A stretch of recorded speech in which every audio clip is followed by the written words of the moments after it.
एकदा आपल्या YouTube channel स्वागत आहे. तर हा अपोलो 4Gचा टायर आहे, अपोलोचा टायर आहे हा. तर हे जे नंबर्स असतात त्याच्यावर लिहिलेले, तर याचा अर्थ काय असतो? हा 195.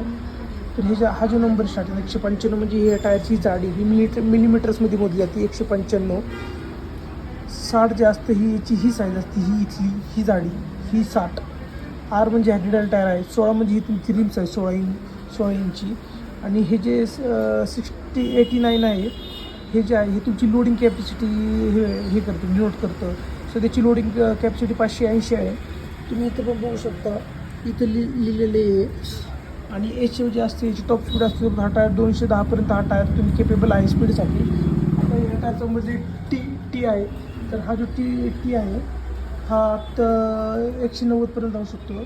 आणि इथं टायर्सचे आपले नंबर्स वगैरे असतात ह्या साईडला. आणि तुम्हाला हे अगदी सांगतो की टायरची एका साईडला तर इथं जे असतं हे वीक, आणि तुम्हाला मागच्या वेळेस पण सांगितलेलं इथं वीक आणि हा इयर असतो 19-25 हा इयर वीक आहे. आणि या टायरला इनर साईड पण असते, ही साईड इनर साईडला येते आणि दुसरी साईड आउटर साईडला येते.